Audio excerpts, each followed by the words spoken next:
The United States announced Friday new political and diplomatic actions against the Venezuelan government, defying fresh warnings from Russia and China to stay away from the country's political crisis.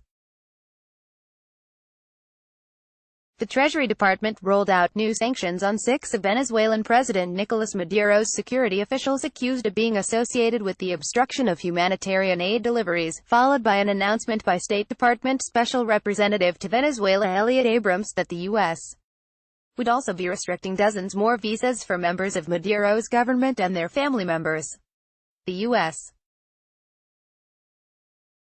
has withdrawn recognition of the socialist leader, instead endorsing National Assembly head Juan Guaidó, who has claimed the presidency and called on Maduro to step down.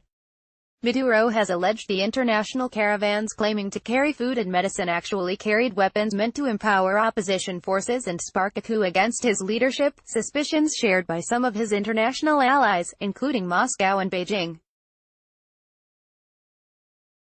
Following a United Nations showdown Thursday that saw rival U.S.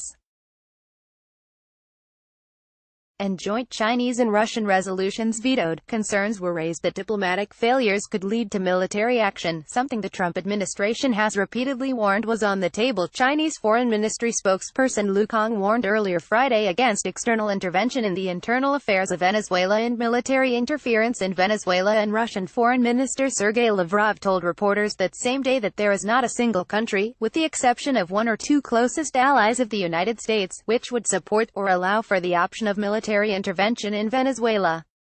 The U.S.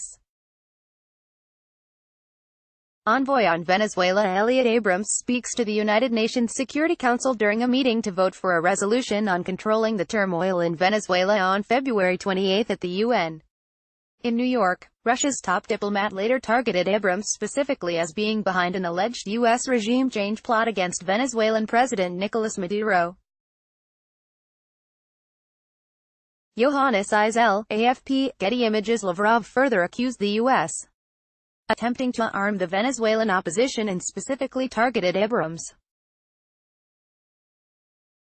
The diplomat had previously been indicted and pardoned for lying to Congress about his role in the 1980s Iran-Contra affair, by which members of President Ronald Reagan's administration illicitly sold weapons to Iran and used the funds to support anti-communist militias in Nicaragua, one episode in a decades-long history of U.S.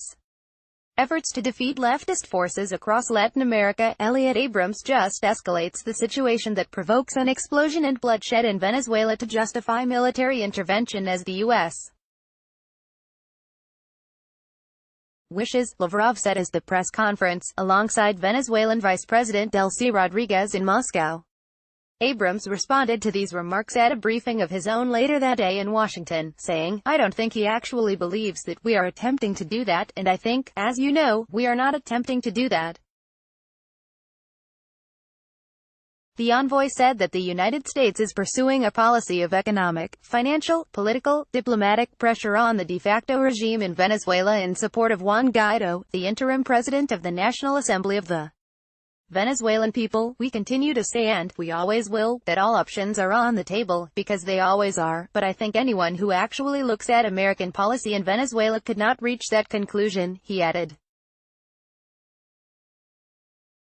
Venezuelan Foreign Minister Jorge Arreza announces the creation of a group of countries that include China and Russia to defend the United Nations Charter and the rights of member states after U.S.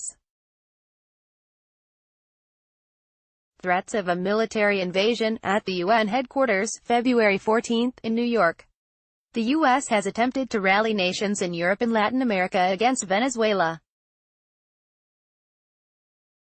Laura Bonilla Cal, AFP, Getty Images. Venezuela's unrest was rooted in a deteriorating economic situation, blamed by the opposition on Maduro's financial mishandling and corruption and by his government on U.S.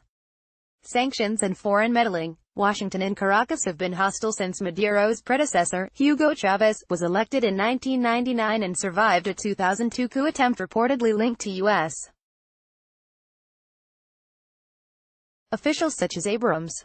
Both Maduro and Guaidó have the recognition of over a dozen foreign governments, with many others, such as the UN, simply calling for common restraint. Among Maduro's supporters were Belarus, Cambodia, Cuba, Bolivia, China, Iran, Nicaragua, North Korea, the Palestinian National Authority, Russia, Turkey, Serbia, South Africa, Suriname and Syria, while those who backed Guaido included the U.S., the European Union, Albania, Argentina, Australia, Canada, Brazil, Chile, Colombia, Costa Rica, Georgia, Guatemala, Honduras, Israel, Panama, Paraguay and Peru.